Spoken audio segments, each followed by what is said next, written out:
Jesus a todos, boa noite. Glória a Jesus.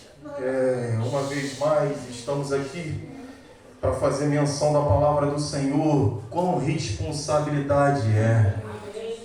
É uma responsabilidade tão grande que quando a gente está ali estudando, quando a gente se aproxima dos dias, começa a dar uma desinteria do céu, terrível, terrível.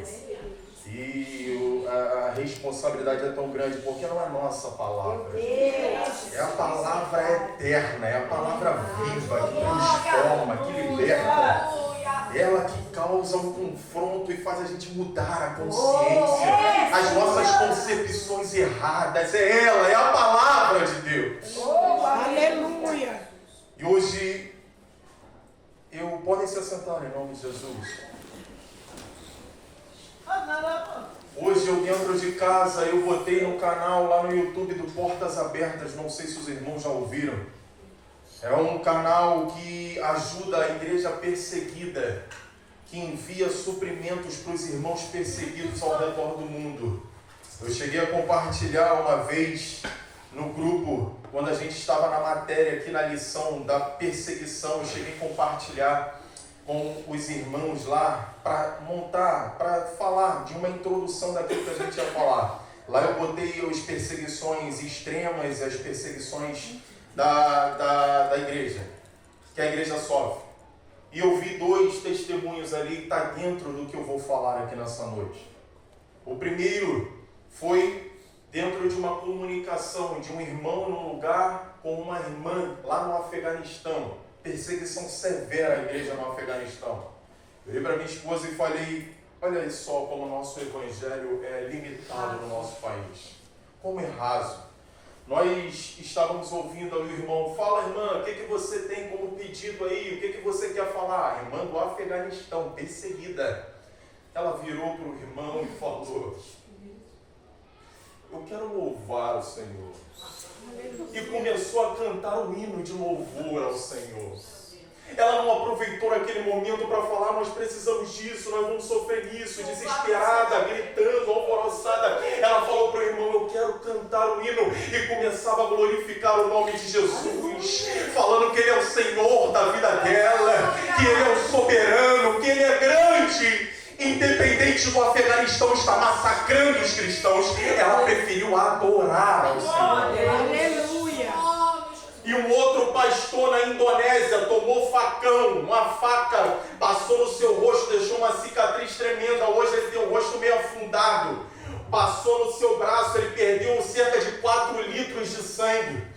Foi para o hospital, a pele dele, ele era moreno, a pele dele já estava clara. Isso é sinal do sangue saindo do corpo da pessoa toda, mas o Senhor sustentou a vida daquele homem. E ele fala ali no vídeo, ele sentado falando, eu não peço à igreja por bens materiais, eu nem penso nisso. Ele falou, eu quero que a igreja só ore. Eu quero que a igreja ore pelos irmãos da Indonésia, orem. E o nosso objetivo é clamar. Enquanto nós nos concentramos em orar pelos nossos irmãos, nós propriamente aqui, literalmente, nós somos edificados espiritualmente. Nós nos humilhamos em orar por vidas e nós somos os mais beneficiados com isso. Foi falado aqui sobre Abacuque, foi falado aqui que não é o tempo de Deus e o Senhor vai continuar falando. Abra sua Bíblia lá em Hebreus capítulo 10, por favor. Hebreus capítulo 10, versículo 19. Nós vamos ler a partir do versículo 19 até o versículo 39.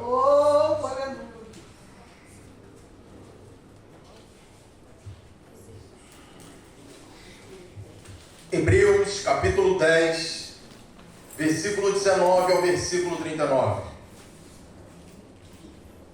Carta de um autor anônimo, nós não temos certeza de quem escreveu Hebreus. Aos Hebreus, capítulo 10, versículo 19 ao versículo 39. Todos acharam, amém?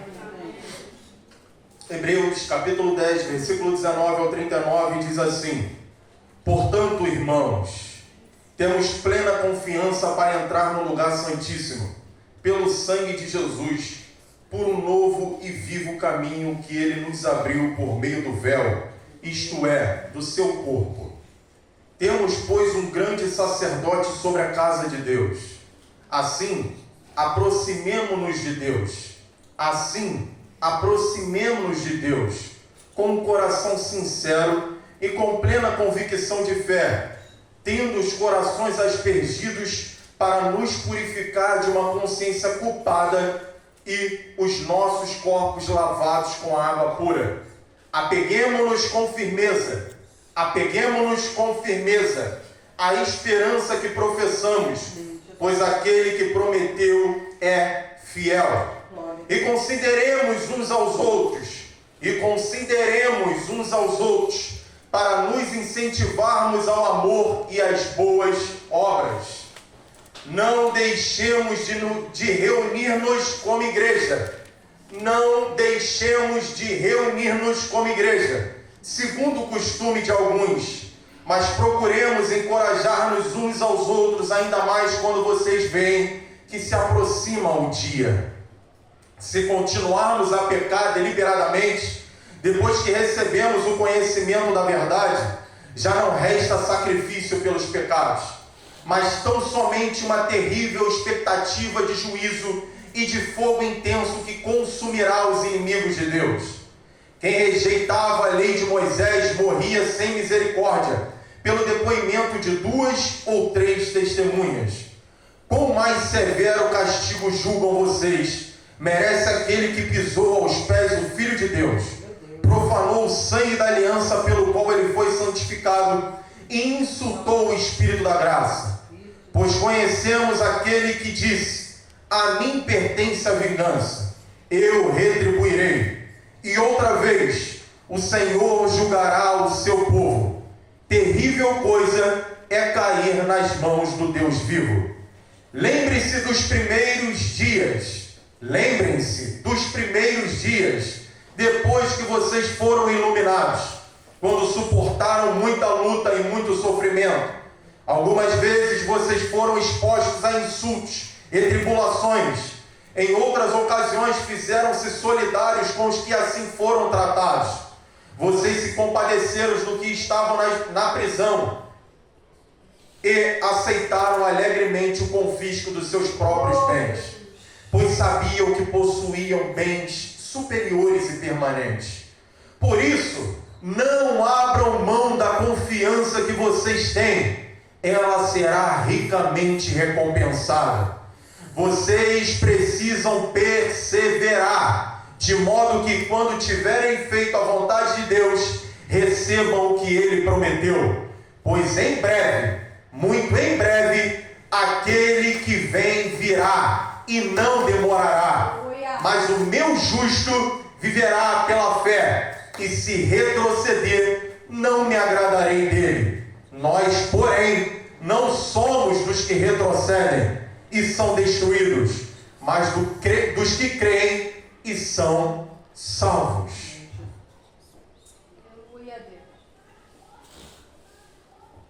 Meus irmãos, dentro desse texto que nós lemos aqui de Hebreus, capítulo 10, versículo 19 ao 39, nós precisamos entender, resumidamente, da situação dessa carta, antes de chegar aqui e até o depois. Quando nós falamos sobre a carta aos Hebreus, e a gente analisa ela em leitura, em meditação e em estudo, nós vemos que os judeus convertidos a Cristo estavam sofrendo perseguições por causa da sua fé. Vou repetir. Quando nós analisamos a carta aos Hebreus, nós vemos que hebreus convertidos a Cristo Jesus, estavam sofrendo perseguições por causa da fé em Cristo Jesus. E aí fica a pergunta: como é que essa perseguição acabaria a esse povo? Como é que cessaria essa perseguição a esse povo aqui, a qual é direcionada essa carta? Simples. Se eles renunciassem à fé em Cristo Jesus e voltassem para o judaísmo, isso seria o fim da perseguição a eles. Se eles voltassem aos rituais antigos e a fazerem aquilo que foram transformados em sua consciência, acabaria a perseguição a eles se eles renunciassem à fé em Cristo Jesus. As pessoas em que essa carta aqui foi direcionada viviam dentro desse cenário, onde a fé em Cristo Jesus estava sendo desafiada. Por isso que o autor escreve a esses irmãos hebreus. Eles estavam sendo tentados a abandonar a fé em Cristo Jesus por conta da perseguição e a confiar em coisas que não têm mais valor para eles espiritualmente. Repito, eles estavam tentados a voltar a rituais e a coisas que não teria mais valor espiritual para a vida deles.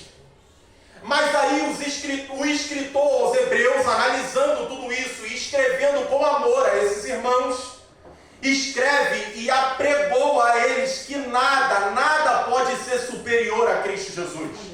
Nenhum ritual, nenhum rito do passado, a qual eles foram pegos ali no judaísmo, isso agora é passado. Eles precisam perseverar na fé em Cristo Jesus. Por mais que as perseguições estejam ferrenhas sobre a vida deles, eles precisavam não voltar aos ritos passados, mas permanecerem na fé em Cristo Jesus, numa vida doutrinária e numa vida prática em Cristo Jesus. E o escritor, quando ele escreve aos Hebreus, e nós analisamos essa carta e vemos todo esse contexto, ela é muito bem dividida em duas partes, essa carta aos Hebreus. Nós temos duas divisões aqui. Do capítulo 1 ao capítulo 10, versículo 18. Repito, do capítulo 1 ao capítulo 10, versículo 18, a primeira parte vai ser de questões doutrinárias. Vai ser um conjunto de ensinamentos que transmita a esse povo hebreu conhecimentos e valores para que eles possam permanecer acreditando que Cristo é superior a todos os ritos do passado. A primeira parte do capítulo 1 ao capítulo 10, versículo 18, o escritor transmite a eles que todo o passado a qual eles foram apegados, isso não tem mais valor doutrinário e espiritual para a vida deles. A segunda parte trata da vida prática que eles precisam viver. E qual é essa segunda parte, irmão Giovanni? Capítulo 10, versículo 19 ao capítulo 13 vai ser essa segunda parte, a qual eles precisam, na primeira parte, confiar no Cristo superior e viver essa vida prática, tendo Cristo, esse Cristo superior, na conduta de vida deles. Então ela é muito bem analisada em dois pontos. O primeiro, questões doutrinárias, valores que eles precisam conhecer sobre Cristo superior. E a segunda parte, essa vida prática que eles precisavam ter. Todos estão comigo? Estão entendendo? Amém? Amém. E o assunto dessa primeira parte, que trata de questões doutrinárias, qual o autor escreve para eles, vai mostrar a superioridade de Cristo. Vai mostrar a superioridade de Cristo sobre diversos pontos que o judaísmo trazia para eles no passado. Se eles acreditavam que anjos, arcanjo ou coisas semelhantes tinham grande valor dentro da doutrina do judaísmo, o autor aos Hebreus diz que Cristo é superior a anjos e a qualquer tipo de hierarquia angelical. Ele fala para os Hebreus, vocês podem estar tentados a voltar a acreditar em todas as questões doutrinárias do judaísmo, mas eu digo para vocês, Cristo é superior a anjos. Eu começo dizendo para vocês, Ele se fez inferior aos anjos por um determinado momento, para derramar o seu sangue, mas Ele está agora à destra do Pai. E o Pai fala, fica aqui à minha destra, porque em determinado momento eu colocarei todos debaixo dos seus pés. Então, ele era superior aos anjos, e ele começa dessa forma. Depois ele vai para o segundo ponto, mostrando para os hebreus que estavam sendo perseguidos e tentados a voltar ao judaísmo sobre Moisés. Se vocês consideram Moisés um grande líder, Se vocês consideram Moisés como um homem muito superior espiritualmente, eu quero dizer para vocês, Cristo é superior a Moisés. Moisés foi servo da casa física e espiritual de Deus terrena, mas o Filho de Deus, o Cristo, é responsável pela casa de Deus. Não mais de tijolos, e sim de carne e osso que somos nós. Ele é superior a Moisés, Hebreus. Moisés, Hebreus, pode até ter alta consideração da parte de vocês, mas Cristo é o Filho superior a Moisés. Não voltem aos ritos passados acreditando que Moisés possa ser superior. Cristo é ao firme fundamento da fé de vocês, é superior a Moisés. Nós vamos ver lá na carta de Judas. O irmão Judas escreve na carta dele que o Senhor envia Miguel para confrontar contra Satanás. Miguel, o arcanjo que está direcionado a essas batalhas mais elevadas, é enviado para lutar contra Satanás pelo corpo de quem? Moisés. Mas por que Miguel é enviado para lutar contra Satanás pelo corpo de Moisés? Qual era a intenção de Satanás ter Moisés para ele? Idolatria. Ele queria pegar o corpo de Moisés e elevar ao mais alto, sublime trono, e o povo judeu, em vez de adorar o Deus Criador dos céus e da terra, se enxergar em Moisés. Mas, Hebreus, eu digo para vocês, Cristo é superior a Moisés. Por mais, Hebreus, que vocês acreditam no descanso sabático, nós teremos um descanso eterno. Amém. Ele também toca nesse ponto. Questões doutrinárias do judaísmo. Vocês estão apegados, tentados a voltar a essa questão do sábado, está preso nisso como salvação, se não cumprir aquilo outro, já perde a salvação. Não, mais do que esse descanso físico, há um novo descanso eterno para nós. Aí ele entra no ponto do sumo sacerdote. Eles consideravam tamanha a grandeza do sumo sacerdote que uma vez por ano entrava no Santo dos Santos para poder oferecer sacrifícios. Aí ele vai e toca no ponto ali do sumo sacerdote. Ele ensina que eles tiveram um sumo sacerdote que de ano a ano ia diante de Deus apresentar o sacrifício por todo o povo. Mas o Cristo na cruz do Calvário, o sacrifício dele foi superior, não precisando de um novo, ano após ano. Se vocês estão tentados a voltar por conta da perseguição para essa doutrina antiga, não precisa se interter novamente acreditando que o sumo sacerdote, entrando no Santo dos Santos, vai trazer perdão de pecado para vocês. Isso daí é o passado. Existe um novo sacrifício feito pelo sumo sacerdote, não mais da ordem de Levi, mas uma nova ordem de Melquisedeque. Aleluia. Não fiquem tentados a voltar. Cristo é a base de vocês. E ele vai e expressa sobre questões cerimoniais, ritos cerimoniais. Fala sobre a ordem de Jesus. E nós temos os nossos questionamentos.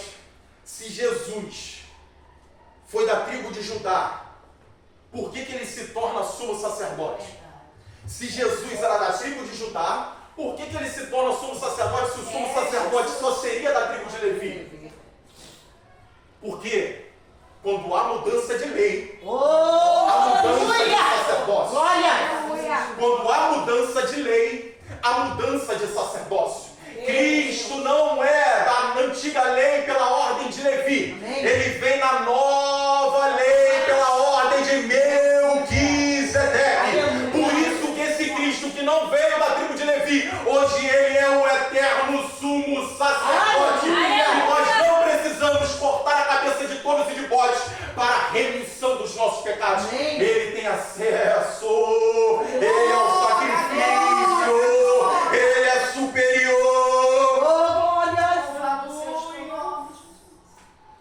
E aquele povo tentado a abrir mão da fé, aquele povo tentado a abrir mão da fé, a voltar a doutrinas antigas, O autor expressa lá no capítulo 8 que Cristo é superior aos antepassados.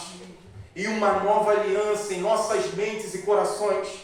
O autor continua a dizer a eles que mais do que um santuário terreno, que esse santuário terreno era até questão de idolatria daquele povo também, feito por mãos humanas, por meio de sangue de bodes e de touros. Cristo adentrou a um santuário superior a esse, nos céus, e vai voltar para trazer salvação aos que aguardam. Ele passa isso para esse povo que estava tentado a voltar. E ele termina essa primeira parte. Que vai do capítulo 1 ao capítulo 10, dizendo que o sacrifício de Cristo foi definitivo e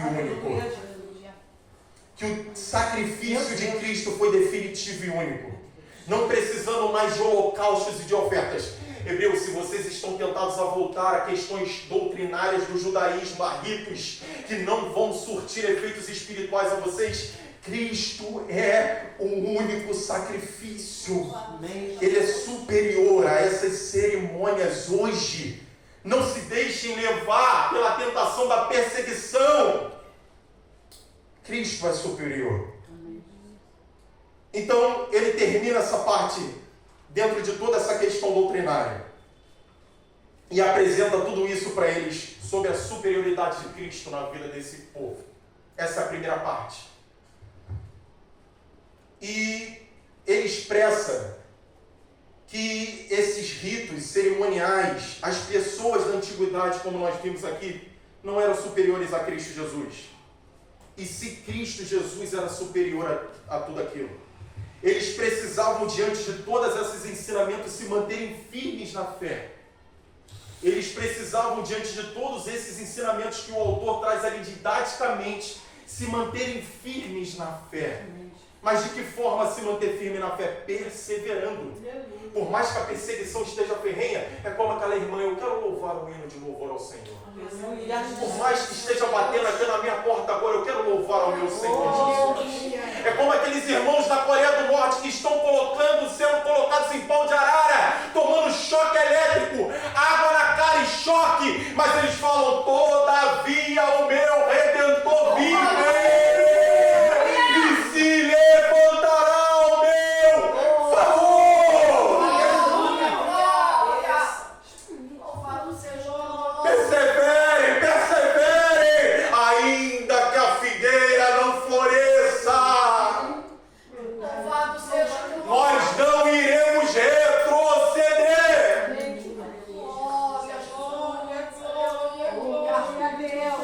Aí o capítulo 10, do versículo 19 em diante, vai vir a segunda parte. O capítulo 10, do versículo 19 em diante, até o último capítulo, ele vai trazer de questões que eles precisam ter em vida prática. Vocês aprenderam que Cristo é superior a tudo isso. Agora esse Cristo que é superior, vocês precisam abraçar Ele em suas vidas, deixar Ele fazer parte da conduta de vocês. Aí é onde ele entra no texto que nós acabamos de ler. É o início de vida prática que eles precisavam ter. É o texto que nós lemos do versículo 19 ao versículo 39. Quantos estão entendendo em nome de Jesus? Amém. Esses irmãos aqui, eles estavam sofrendo perseguições. Vou repetir, vocês bem sabem diante de toda a introdução que eu estou trazendo. Esses irmãos aqui, eles estavam sofrendo perseguições, tentados a abrir mão da fé em Cristo Jesus. E eu trago para a nossa vida prática agora, dentro do texto que nós lemos. Vamos aplicar para as nossas vidas isso daqui. Nós não sofremos perseguições físicas, amém? Amém. Como a igreja primitiva no primeiro século. Isso não existe para a gente aqui. Mas por muito menos estamos nos desviando da fé em Cristo Jesus. E a gente não está lutando, mas a gente está se deixando levar por uma coisa chamada consumismo. Vou repetir.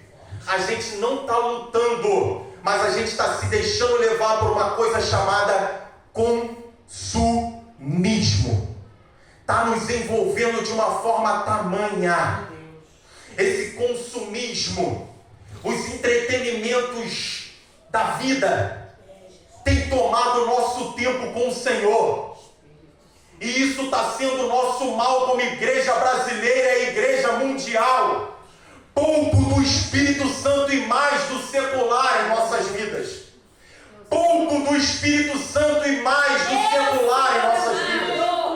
Os entretenimentos e todo o consumismo é o nosso mal como igreja brasileira. E de forma sutil vai nos levando a práticas a não ter Cristo como superior em nossas vidas, mas do secular a nos envolver e se tornar mais importantes do que Cristo. Meu Deus.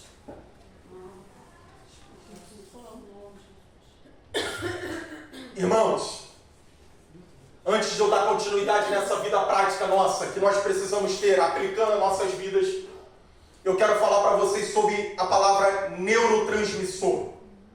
Atente, redobre a sua atenção em nome de Jesus e não deixe Satanás tirar a sua atenção. A palavra neurotransmissor significa que um neurotransmissor são os mensageiros químicos do nosso corpo. Os neurotransmissores, transmissor tem uma subdivisão. Neuro vem de neurônios. Transmissor vem de transmissão. Então eles são mensageiros químicos do nosso corpo. Essas mensagens dos neurotransmissores ajudam a mover os nossos membros, sentir sensações, manter o coração batendo. Por isso, quando a pessoa tem morte cerebral, o coração dela para. E eles ajudam a absorver e responder a todas as informações que o nosso corpo recebe. Esses são os neurotransmissores. Eles são substâncias químicas produzidas pelos neurônios com a finalidade, com a função de sinalização. Você recebe a informação e eles sinalizam. Esses são os neurotransmissores, mensageiros químicos dessas células nervosas do nosso corpo. E uma dessas substâncias químicas dos neurotransmissores, uma delas é chamada de dopamina. Uma dessas substâncias desses neurotransmissores é chamada de dopamina. E o que é a dopamina? Responsável pela sensação de prazer, motivação e aprendizado. Influencia diversas funções corporais, como humor, atenção, movimentos e memória. Os neurotransmissores são aqueles responsáveis por nós absorvermos as informações e eles transmitem ao corpo. E um desses neurotransmissores é a chamada dopamina, a responsável pelo prazer, pela motivação e pelo aprendizado. Ela influencia no nosso corpo. E a liberação excessiva dessa dopamina, a substância da dopamina no nosso corpo de forma excessiva é semelhante à droga. A substância química da dopamina no nosso interior, ela é semelhante à droga. Irmão Giovanni, o que você está querendo chegar com isso? Dentro do nosso evangelho limitado, que nós deixamos os entretenimentos nos dominar, dentro disso tudo, esses dois aqui, os neurotransmissores e a dopamina, é responsável pela gente estar dependente dos likes. É responsável pela gente estar dependente das visualizações. É responsável pela gente se preocupar em postar em vez de adorar. É responsável da gente postar que a gente está ceando em vez de se entregar a Ele. Nós somos dependentes químicos das redes sociais e estamos de forma sutil deixando isso ser superior a Cristo. Nós somos dependentes da dopamina, lembra? A dopamina que eu falei, você pega o celular, posta no status e fica o dia todo levantando aquilo para o alto para ver quantas visualizações você teve. Dopamina, você é dependente químico se você estiver fazendo isso. E Cristo está ficando longe. Eu preciso dos likes. Eu preciso da minha fama. Eu preciso postar que eu sou pregador, evangelista, avivalista. Eu preciso que as pessoas me reconheçam. Eu preciso que eu ganhe monetariamente no YouTube, que senão não vai ter valor. O que importa é as vidas serem edificadas. O que importa são os meus likes, as minhas visualizações. O meu ego. Está pregando, está profetizando, mas se o coração tiver com intenção errada, não vai ter galardão. Fala, tem mistério, move quando abre a boca, mas se tiver com a intenção errada, não tem galardão, vai passar vergonha. E nós estamos preocupados com tudo isso.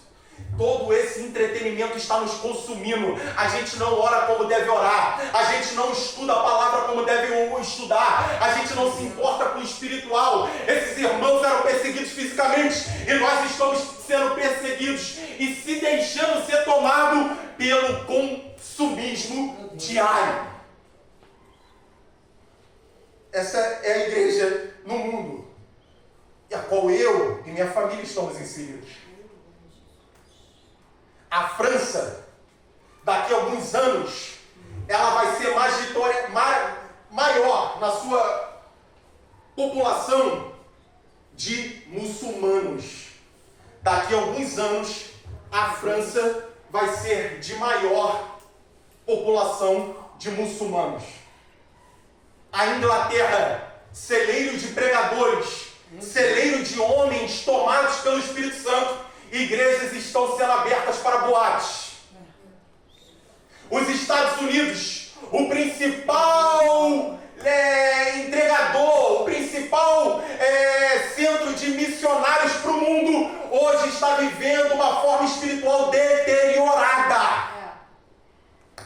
Os Estados Unidos, que foi formado dentro do protestantismo, hoje está deixando o evangelho de lado. Lá na rua Azusa, William Seymour, de um negro caolho, cheio do Espírito Santo, com as irmãs orando, Senhor, Senhor, e clamando. As pessoas que passavam na esquina dobravam o joelho e falavam, eu quero Jesus, com tamanha unção naquele lugar. Hoje os Estados Unidos não têm isso. Nós estamos limitados a porçõezinhas do Espírito que a gente fica, meu Deus, não é isso que o Senhor quer. O Senhor quer que nós mergulhemos de uma profundidade, esqueçamos todo esse secularismo e sejamos tomados pelo Espírito dele.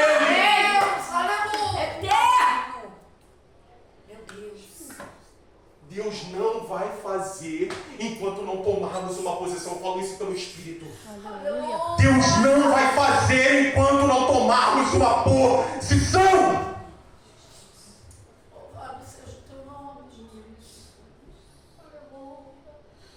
Sai dos Estados Unidos 2 homens chamados Gunavindra e Daniel Berg. O poder pentecostal é tomado pelos Estados Unidos, tomou os Estados Unidos. O Senhor pega aqueles homens pelo Espírito e fala, Gunavindra e Daniel Berg, eu quero vocês numa terra chamada Pará. Eles olham no mapa e falam, onde fica Pará? 2 suecos que estavam morando nos Estados Unidos. E o Senhor envia eles vêm de barco, de navio. Chegam no Pará, sem nada ao redor, ficam comendo manga para se alimentar. Mas de madrugada eles estavam orando, Senhor, batiza o Brasil com teu Espírito. Senhor, batiza o Brasil com teu Espírito, Senhor. E uma irmã chamada Gersina, a primeira batizada com o Espírito Santo, sai de camisola da casa durante a madrugada, corre pro pastor dela, fala pro pastor, isso é real, Nós não vemos mais isso no Brasil. E nós estamos acostumados com as nossas porçãozinhas diárias, com as nossas porçãozinhas dos domingos. Falar meia dúzia de línguas estranhas, pregar, profetizar, porçãozinhas que a gente vai para casa achando que isso é morto. Deus amado, Deus te poder e glória.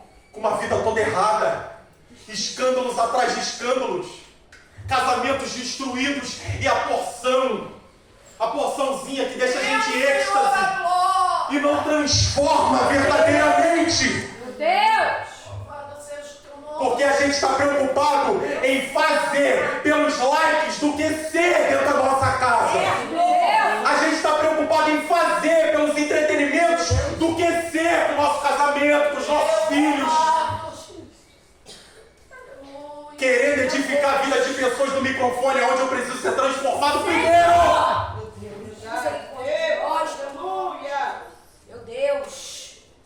A mensagem de Deus é de alerta. Ou a gente muda o nosso consentimento, ou a gente vai se deteriorar espiritualmente cada vez mais. Ali naquele lixo, e em vários outros lixos que tem pela cidade, está cheio de ex-presbítero, está cheio de ex-evangelista, porque alteraram. Meu Deus. Ô Senhor. Quiseram viver o fazer. Eis que te digo que você é profeta. Eis que te digo que tu é isso. Eis que te digo que tu é isso. Mas alimentou de forma errada. Timóteo. Aqui, Timóteo. Tu és pastor. Tu vais ser usado, Timóteo. Vários anos se passam. Vários anos se passam. E Timóteo assume em Éfeso. Que negócio é esse da gente achar que é da noite para o dia? Jesus nasce e depois de 30 anos ele assume o ministério. Que negócio é esse da gente achar que pode sair profetizando com vida que nem foi transformada ainda? Meu Senhor da glória! E a gente está acostumado com as nossas porçãozinhas. A gente está acostumado com os nossos moveres limitados. Senhor, aviva a tua obra de novo, Senhor.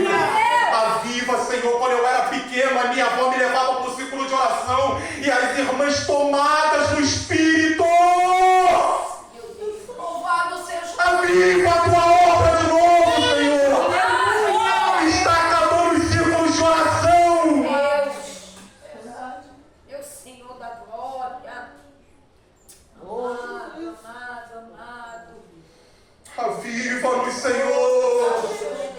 Aviva-nos, Senhor. Oh, Senhor amado.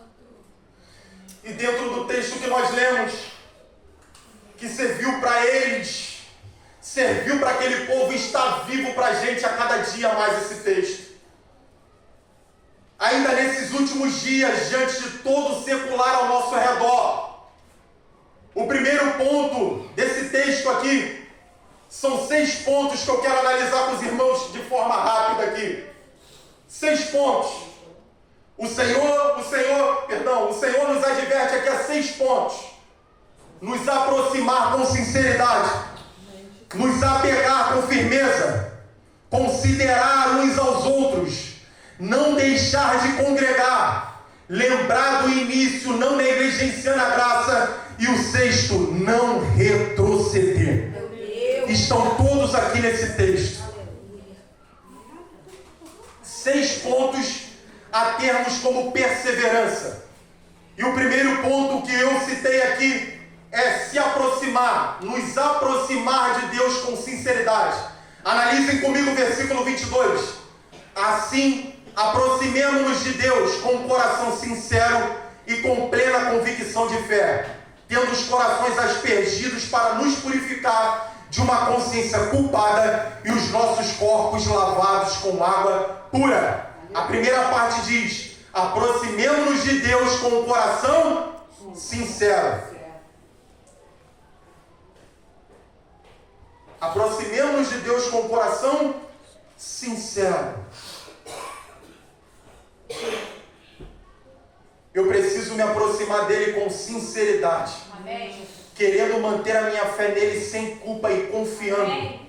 Não é uma aproximação religiosa em todos os domingos como uma obrigação.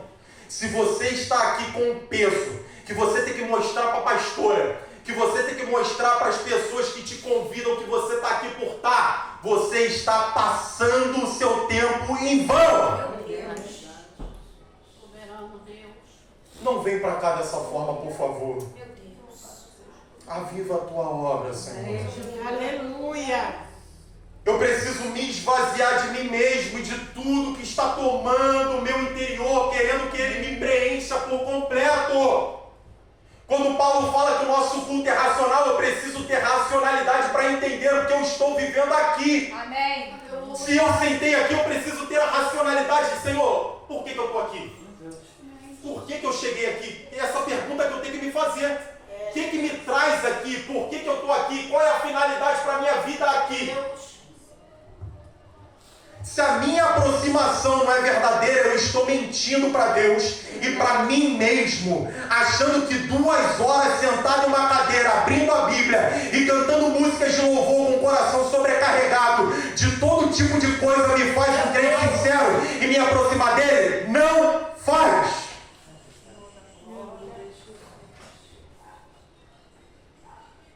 A nossa vida religiosa não nos deixa nos aproximar a Ele com sinceridade de coração.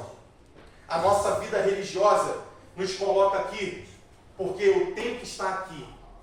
Eu vou lá de novo porque senão a pastora vai me cobrar. Então eu vou lá para que ela não possa me cobrar essa semana. Qual é a nossa pergunta na nossa racionalidade aqui nesse culto? Em Gênesis capítulo 4, no capítulo 4, versículo 4, versículo 5, o Senhor aceita primeiro Abel e depois a oferta dele. O Senhor não aceita Caim e depois a oferta dele. Então primeiro o Senhor vai aceitar o teu coração, para depois o teu fazer. Amém. Não vem querer alterar isso não, porque se você altera isso, dá ruim. Você quer fazer para depois o Senhor aceitar o teu coração. Não, primeiro se renda com o coração a Ele e depois faça para a glória dEle. Nos aproximemos com sinceridade, esse é o primeiro ponto. Segundo ponto, a segunda atitude que nós temos que ter, nos apegar com firmeza. Versículo 23, acompanhe comigo o versículo 23. Apeguemos-nos com firmeza à esperança que professamos, pois aquele que prometeu é fiel. Apeguemos-nos com firmeza. Uma vez, em determinada oportunidade, eu falei aqui, a gente louva, a gente canta, levanta a mão. Senhor, na minha vida, debaixo dos meus pés, Satanás debaixo dos meus pés. Essa firmeza fica aqui mesmo. Quando eu chego em casa, eu preciso passar o óleo ungido nos umbrais da porta, achando que aquilo ali vai trazer benefício para a minha vida. Cadê a firmeza espiritual que você professou com a sua boca aqui? Pastor, me dá um óleo ungido para eu passar no meu quarto. Que negócio é esse? A palavra diz que o óleo é pelos presbíteros nos enfermos. Aleluia. Se você está fazendo isso, você está fazendo de forma errada. Você precisa se render diante de Cristo e Ele fazer a sua vida. Então, como você chega aqui e apresenta Ele uma firmeza aqui diante das pessoas, seja também quando ninguém está te vendo em casa. Aqui eu sou santo demais. Aqui eu sou muito espiritual. Lembra do fariseu orando? Ele orava no seu íntimo, ele não falava nada, mas o coração todo errado.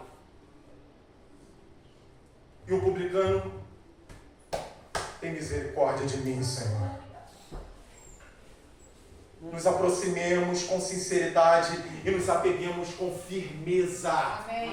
A promessa com o Senhor, a esperança.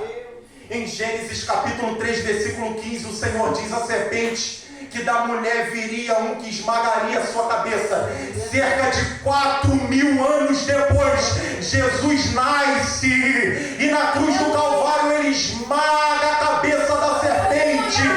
Cerca de 4.000 anos depois. Então confie, porque se ele foi fiel para falar, se ele foi fiel para prometer, se ele foi fiel para te prometer, ele vai cumprir lá no final. Daniel, inspirada pelo Espírito Santo, falou aqui, não é o nosso tempo. Quantas lágrimas saíram do olho de Ana. Mas o Senhor não está preocupado com a quantidade de lágrimas que vai cair no olho dela. O Senhor está preocupado em cumprir os propósitos do tempo dele. Aleluia. No tempo dele. Então nos apeguemos com firmeza a essa esperança. Que negócio é esse da gente ser muito crente aqui, chega na nossa casa, a gente fica desesperado. Pastora, que não sei o quê. Que negócio é esse?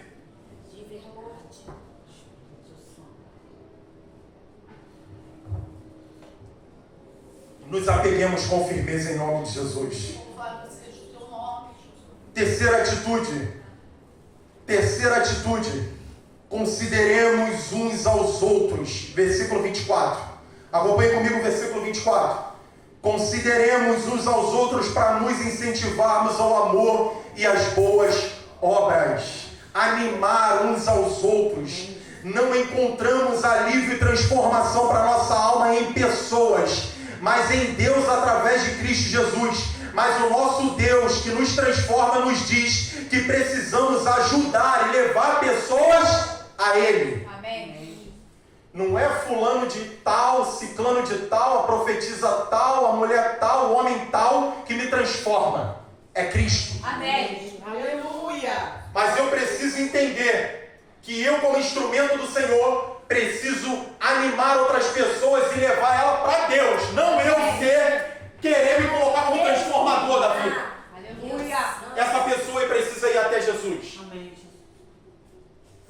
Essa pessoa precisa que eu considere ela diante de tudo aquilo que o Senhor também me considerou. Não posso ter o meu coração endurecido com respeito a isso. Individualismo no que tange. Individualismo no que tange eu e o Senhor, tudo bem. Mas individualismo desatencioso é pecado. Individualismo desatencioso é pecado. Tiago capítulo 4, versículo 17 vai dizer: lembre-se também, quem sabe que deve fazer o bem e não faz, comete pecado. Quem sabe que deve fazer o bem e não faz, comete pecado. O nosso evangelho superficial, que a gente está apegado aos entretenimentos, nos coloca sentado aqui e a gente é por mim mesmo. Que se dane os outros.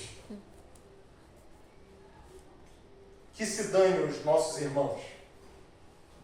Nós tivemos a matéria aqui na escola bíblica da igreja primitiva, que vendiam os seus bens e traziam os valores aos pés dos apóstolos.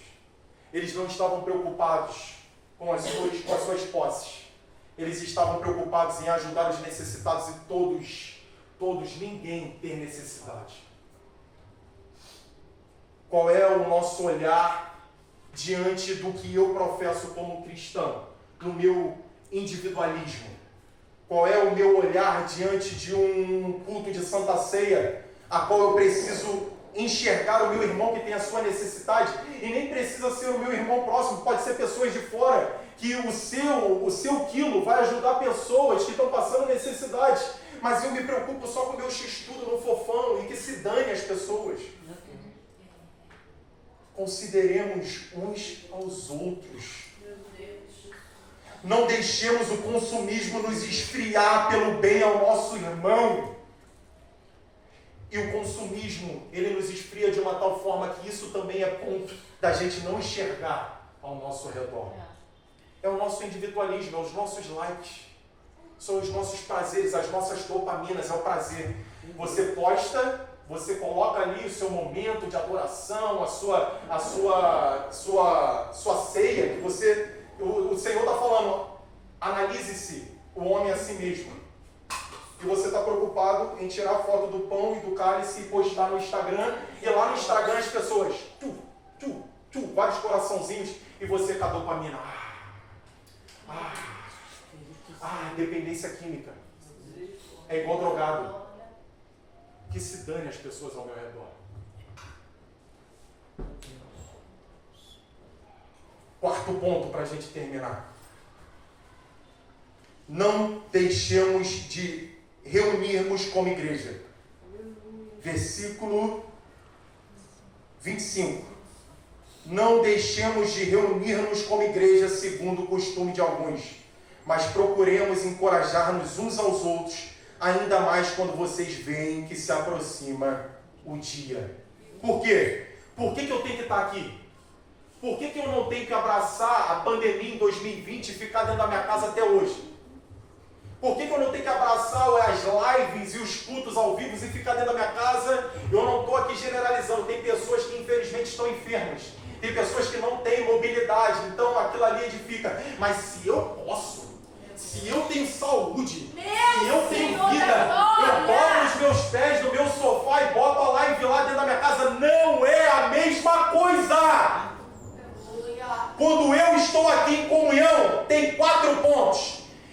estímulo um para o outro, é consideração um pelo outro, é reunidos em congregação que somos, encorajando uns aos outros. Como é que você vai ser encorajado dentro da sua casa se não tem o seu irmão do seu lado? Em comunhão! Soberano e eterno. É nesse encorajamento de um pelo outro, é nessa consideração de um pelo outro, que o Senhor trabalha em nosso meio. Atos capítulo 2 vai dizer que estavam todos reunidos. Se o irmão está lá no A, se o irmão está lá no B, se o outro está lá no C, não ia ter a descida do Espírito a revestir. Eles estavam reunidos. Eu quero ser revestido no meu egocentrismo, nos meus entretenimentos, no meu consumismo dentro da minha casa, e esqueço daquilo que eu tenho que fazer como congregação, sendo encorajado e encorajando o outro irmão. Você para ver um vídeo na África, não tem nem cadeira, é só barro, não tem nem cadeira para eles sentarem. Cara, eles pulam a 2 metros de altura. Não fica um irmão lá no vilarejo tal, não fica outro irmão lá no vilarejo, eles se reúnem. E o mover de Deus atua na África. E o mover de Deus atua na Nigéria, onde cristãos estão sendo tomados pelo Espírito na Nigéria, que Satanás está tão enfurecido que pega o Boko Haram para matar eles. Por isso que não somos dignos nem de perseguição. A gente não incomoda o inferno de jeito nenhum. Satanás está batendo palma pra gente nesse comodismo nosso. Satanás não precisa atuar. Satanás não precisa trabalhar na nossa casa. Ele só está deixando a gente no nosso comodismo. Ele só está deixando a gente nos nossos likes, nos nossos entretenimentos, no nosso conceito errado. Pra que eu vou atuar? Já está comigo. Só está indo para a igreja por ir.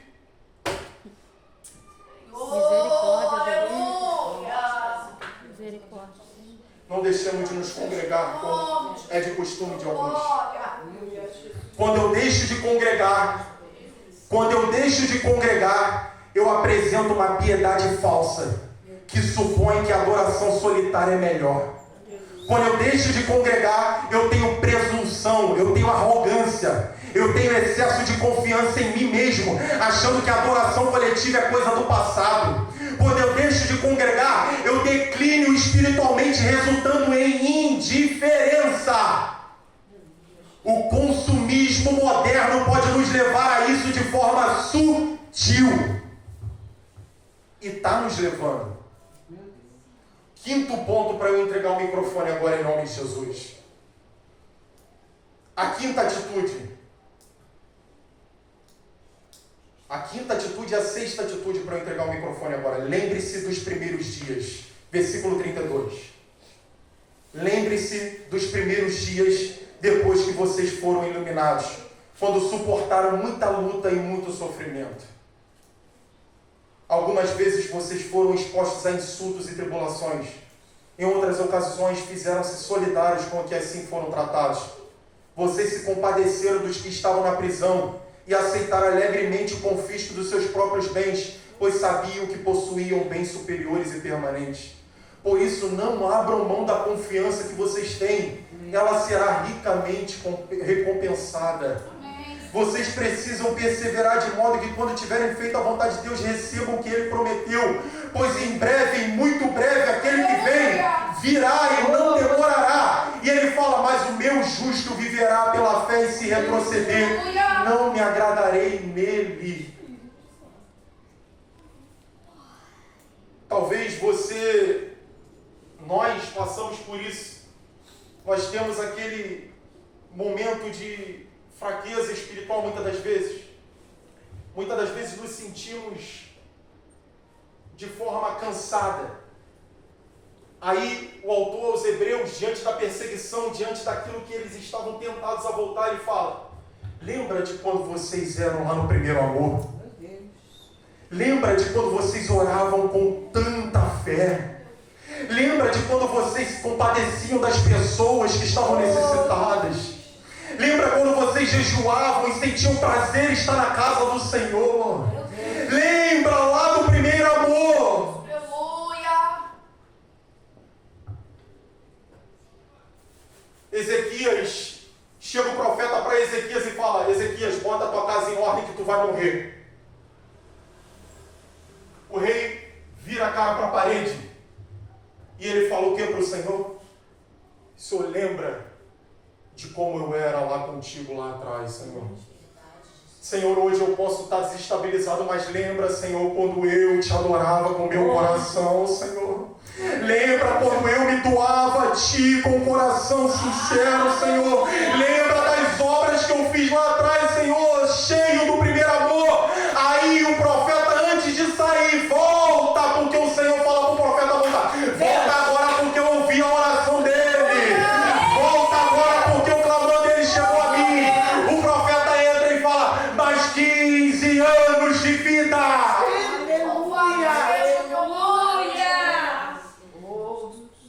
Queremos voltar ao primeiro amor, de quando começamos lá atrás, e esse consumismo está nos destruindo. Efésios capítulo 4, versículo 15, o apóstolo Paulo fala para a igreja de Efésios: por essa razão, desde que ouvi falar da fé que vocês têm no Senhor Jesus e do amor que demonstram para com todos os santos. Olha o que Paulo fala para eles: por essa razão, desde que ouvi falar da fé que vocês têm no Senhor Jesus e do amor que demonstram. Efésios, cheios de amor, cheios de fé. Agora, olha o que Jesus fala para eles lá em Apocalipse capítulo 2, versículo 4, versículo 5. Jesus manda João escrever para a igreja de Efésios a mesma que Paulo fala que eles estavam cheios de fé e cheios de amor. Olha, Jesus falando: contra você, porém, tenho isto: você abandonou o seu primeiro amor. Lembre-se de onde caiu. Arrependa-se e pratique as obras que praticava no princípio. Se não se arrepender, virei a você e tirarei o seu candelabro do lugar dele. Uma igreja cheia de fé lá com Paulo, agora uma igreja que abandonou o primeiro amor, e Jesus está vendo. Jesus está vendo. Meu Deus. Jesus está vendo. Jesus está enxergando o nosso coração. Não estamos passando despercebido. Ele fala: volte ao primeiro amor. Se não se arrepender, vou tirar você.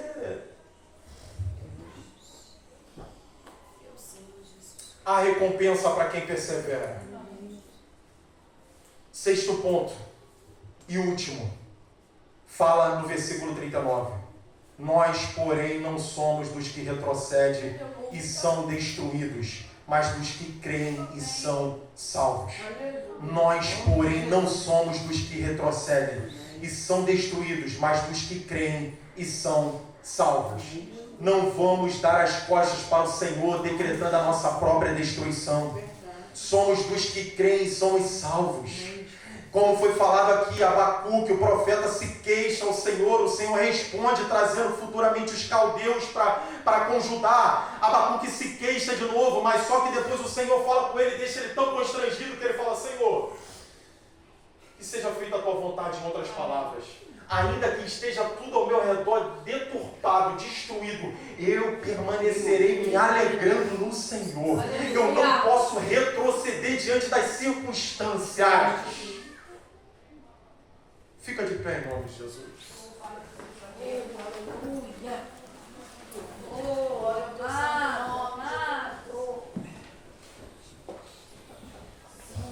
Meus irmãos, diante disso que eu falei aqui, dos neurotransmissores e da dopamina, tem crente, eu vou repetir, tem crente que está tão fixo nisso, que está entrando em depressão. Tem crente precisando de tratamento psiquiátrico porque depende da dopamina. Crente, quando que crente fixo na palavra de Deus e botando a blusa que o Pedro levantou lá e a mostrou, é muito maneiro a gente concordar com o que ele falou lá, né? É muito maneiro quando o Pedro fez o gol, ele levantou a blusa: Jesus é o suficiente. É suficiente nada pra gente. Meu Deus.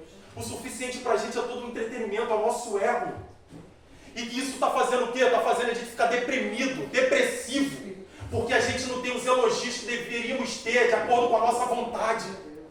A gente não está fazendo, não está tendo oportunidade, então deprime a gente. Porque a gente quer mostrar, porque a gente quer fazer. O Felca mostrou um vídeo lá, mais de 40 milhões de visualizações, da adultização de crianças. No meio gospel está cheio de adultização de criança também.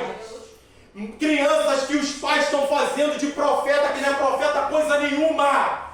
O Senhor não falou nada. Estão manipulando crianças para poder manipular um monte de pessoa que não está baseada na palavra de Deus. Paul Washer, pregador americano, disse: os falsos profetas é o castigo de Deus para os falsos crentes. Meu Deus. Vou repetir. Os falsos profetas é o castigo de Deus para os falsos crentes. Se você é falso crente, você vai abraçar essas doutrinas deturpadas. Você vai achar que é isso que é Deus que está falando. Deus não está falando coisa nenhuma. Nosso evangelho está superficial. Nosso evangelho está raso. A gente está se contentando com 2 horinhas de porções do Espírito Santo e a gente volta para casa, caramba, meu Deus, não. Ô Senhor, aviva mais, transforma mais, batiza no Senhor, liberta no Senhor dos nossos consentimentos errados, leva-nos a impactar o Rio de Janeiro cheio de corrupção e crente envolvido com corrupção. Meu Deus! Meu Senhor!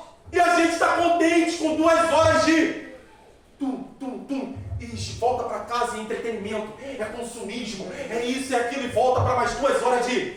Aí volta para casa mais entretenimento, mais consumismo, não quer orar, não quer Bíblia, não quer escola dominical, não quer saber de nada, é o entretenimento, é os likes, é o meu ego, e a gente mais 2 horas no domingo, é ceia, troca o cálice, mais 2 horas de porções, e a gente contente com isso.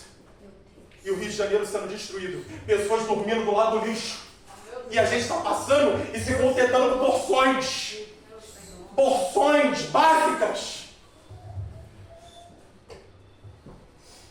Aviva a tua obra, Senhor. Aleluia. Curva a sua cabeça em nome de Jesus.